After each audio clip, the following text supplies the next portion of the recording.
Hello everybody!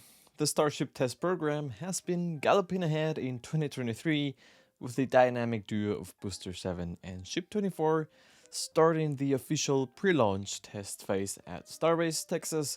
It's finally starting to look like the launch of SpaceX Starship could happen within the next few months. And honestly, I can hardly contain my excitement, especially because there aren't that many milestones left to hit. Or are there? Let's take a closer look. The list of milestones to hit before the launch of Starship can take place is becoming increasingly short. Now SpaceX just happens to have tackled one of the biggest ones in the entire program after successfully completing a full wet dress rehearsal, which honestly was a glad surprise. I wasn't expecting the test to be a total failure, but also it wouldn't have been a shocker if SpaceX decided to cut the test short at 60% or 70% because some sort of issue arose. And still, it would have been by all means a huge success for the program.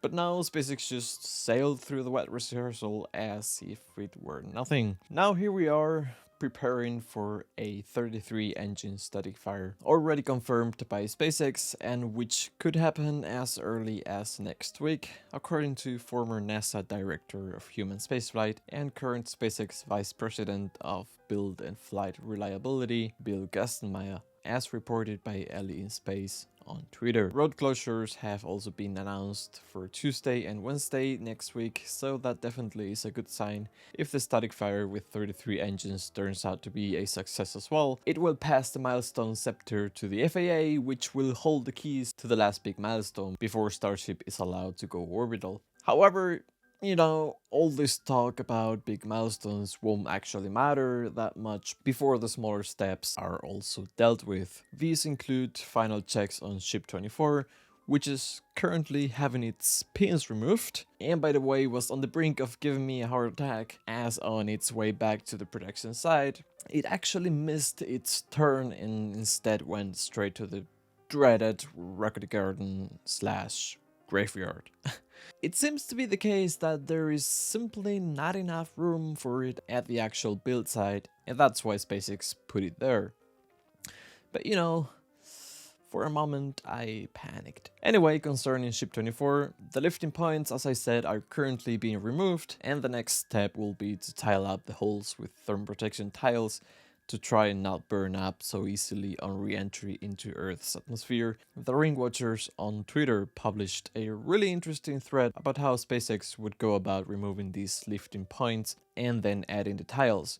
One thing I hadn't thought about, but which at the same time makes total sense, is that after removing the lifting points, they place metal plates on these exposed areas, and these steel plates already contain the necessary pins which the tiles will be then attached to. And that's not all, because the pins are already perfectly aligned with the rest of the other pins in the area, and that's because the metal covers are actually installed on the nose cone at the time when all the pins are being attached. Then they are removed again until the ship has gone through all the testing and is hopefully ready to fly, at which point the steel plates will get attached again to the ship. So thanks to the Ring Watchers for this very insightful thread. I will put a link to it in the description box down below so that you can go and read the whole thing yourself and maybe give them a follow if you like.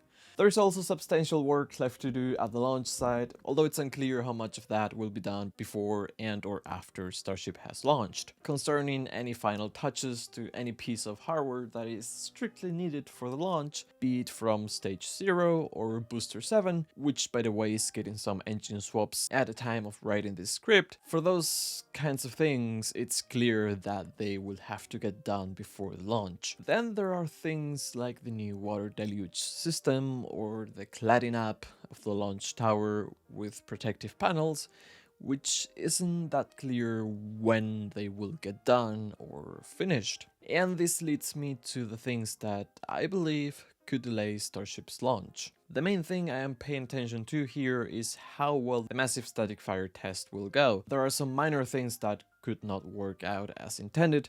For instance, a couple of engines won't light up or work as expected, and SpaceX has to swap them for new ones, which will require more tests, but overall that wouldn't be too much of a hurdle. Then there is the issue of how the newly laid concrete below the booster holds up against so many Raptor 2 engines. If it ends up being too bad, I wouldn't be surprised if SpaceX decided to install a proper water deluge before the first orbital test flight. Even if everything else were ready to go, FAA's license included, I could see SpaceX making that decision and going through with it. On the other hand, if the concrete has what it takes to fend off the fury of the Raptors, which I hope is the case, maybe then SpaceX will wait to install the water deluge system until the 24/7 rocket stack has successfully left the launch pad. Speaking of which, if you wish to learn everything about Stage 0 and the water deluge system and the concrete, you know there is no one more knowledgeable about this than Zach Golden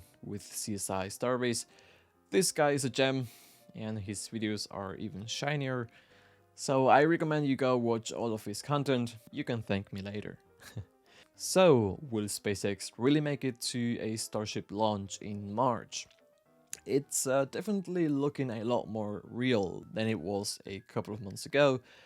As I said at the beginning of the video, SpaceX has been making an amazingly quick progress in January, and well, if they manage to keep up the pace and the tests that are left to do go smoothly, a liftoff attempt in March doesn't look unrealistic to me. The only caveat is, in rocketry, it's very hard for things to go smoothly, as we all know, so the only thing we can really do is watch and pray to SpaceX engineers that they have figured out everything they need to figure out for the rest of the testing and launch campaign to not suffer any setbacks. Anyway, I can't wait to see what the future weeks hold for the Starship program. I guess many of you too will be on the edge of your seats, so let's all hold on tight and prepare for a thrilling time ahead. Thank you for watching, see you soon.